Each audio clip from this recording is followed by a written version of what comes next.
Alright guys, so this will be the second video in our installment. I am working on a 2006 Nissan Altima 2.5S. This is in Canada.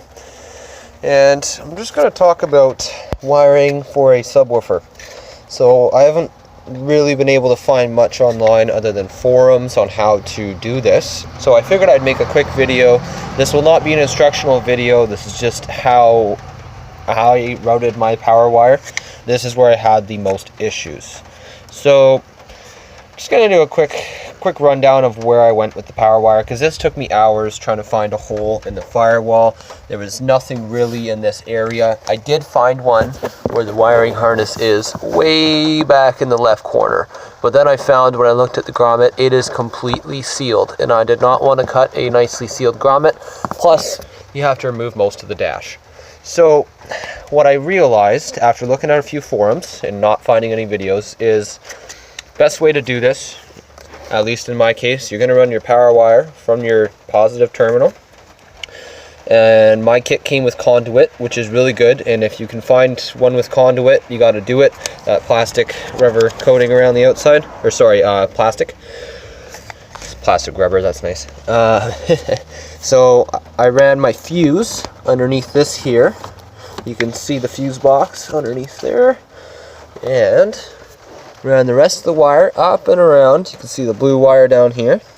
Ran it around the airbox, and at a certain point you're going to find that there is a perfect hole for the fender, for underneath the fender liner in there. So also, if you're going to buy yourself a kit, get yourself a kit with grommets. So what I did was I found that hole, stuffed a grommet in there, and ran the power wire right through it.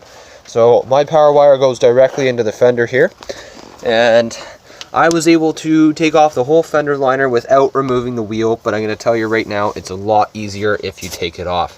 So what I had to do, I started off here. Oh, sorry, it's a little blurry. I forgot to focus there.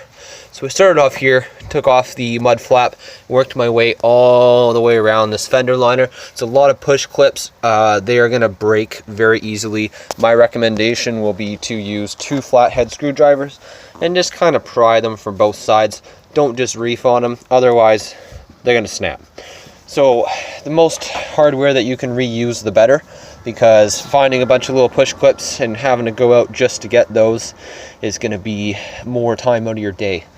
So basically what I did, removed the entire fender liner all the way around the top there, and ran the power wire. You can't obviously see because I don't feel like taking it all off all over again. I ran the power wire along the original wiring harness that is underneath this fender liner. So once you get all the way along here, you're going to find there's a grommet that goes into your firewall. Don't go through that. You can if you like, but it is also a sealed grommet, just like the one on that far side there. And what I did, which you won't be able to see, I drilled a hole right beside it through the firewall.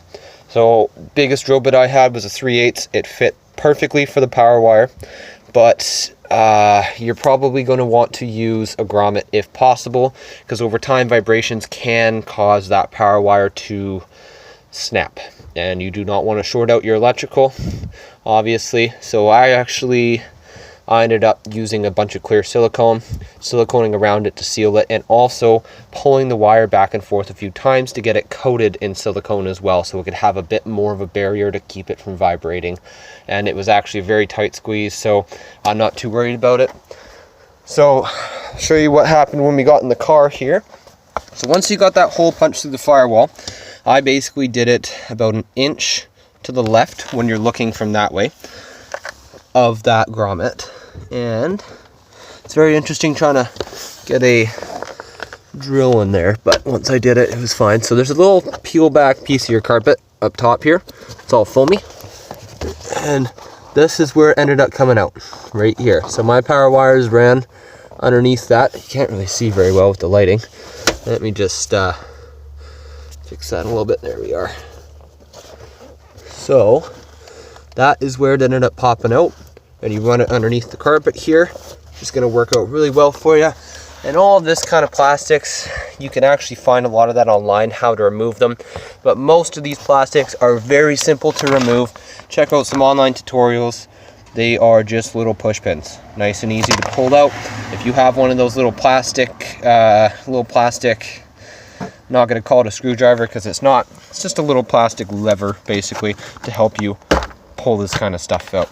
And this all pops off nice and easy. I'll just pop off the one to show you where I went from my route. So I popped off the side trim, and this carpet just peels right back. Got little clips here, and it has conduit running along the entire side to protect the wiring harness, which actually does run along the entire side of the car. So I was able to open this up with great difficulty. I did break a lot of these little pins, but it's not really too big of a deal because this is still in here tight. It does have clips on both sides. I myself just, I tried the best I could, but they're not very good clips, and you got to really pull back that carpet. So if you can, pull this conduit right off, and you can actually run that power wire. As you can see, I got it underneath there. Run it all the way along the conduit. And after I got through there, you can actually see that blue wire there. There's my power wire. Runs all the way along the other side there. Open up the side. Actually, I'll pop the trunk as well for you guys so you can see the finished result. Once it, oh, whoops. Wasn't meaning to take that off. I always forget she's got a button on her car. It makes it a lot easier. So, did the same thing on the back side. Looks like I actually didn't pop this back in here. Oh, come on. There we are. Oh, yes, I remember I still have to pop that trim piece back on there. I ended up breaking one of the clips, so I fixed it. And now it's just drying with the JB Weld. So, anyways, back on track here. Our power wire is going to run along there, underneath the carpet, underneath the trim. And I was actually able to pull this seat right up and off. There's a little pin right here. I'll let you loosen that off. And you can run it right underneath there. And you see there's my power going all the way in. So that other clear blue wire there is my ground. A lot of people say to ground to the seat belt mount there. But I did not have a connector that was big enough for that bolt. So what I did is I ran into the seat rail, sanded all that paint off, got a good connection, and that's where I mounted my ground. That's a whole nother story, but if you do run into that when wiring your sub, that is a very good candidate if your terminals are not big enough to fit the large seat belt bolt there. So back on track again. So this blue wire here is running right back to the sub. I'm just gonna pop this back on nice and easy. Make sure you're getting that centered when you pop it back down. You do not want to break that clip, otherwise you're gonna have to run to your parts store, which is another trip that you don't want to do. So what I'm going to do here, so I can actually properly show you the way that everything is mounted, let's find that little clasp right there. So I'm going to pop that seat back so you can actually see where I put her sub. So it's mounted directly into the trunk. That's just my way of doing it. You can make it look pretty, but L brackets work great for me. Here's her sub on the left side. It's got a 10-inch sub in the back. It is removable, just a couple wood screws that I popped in there. It's just to hold it from sliding around. She doesn't drive very fast in this. And here is where everything is popping out. So all the wiring here, once I got it underneath through the back wall here, my power wire I ran along the back side of the sub so I could have extra wiring and into the amp. And as well, I had another kit that had some really high quality blue wire for the ground, and I know the difference between the two of them, so I figured I would just run that as the ground. I don't like to waste. So once it's all done, this is all how it's looking behind the seat, and from the back you can't see any of it, so it really is a clean wiring job. Maybe not compared to some places, but this is just the way I do it. As long as it's tucked and hidden away, it's not like you're going to be opening this seat all the time. But if you find a better way to run it, feel free. So after all that, power works great, and that's the way that I ran the wire. So you go straight from your positive terminal through your fender, underneath the fender liner, into the firewall, which you will have to do some drilling. That's on you if you decide to do that.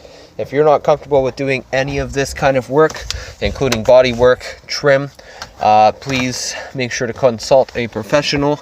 Don't try this at home if you are not mechanically inclined, or should I even say mechanically experienced. So just gonna pop this all back on here.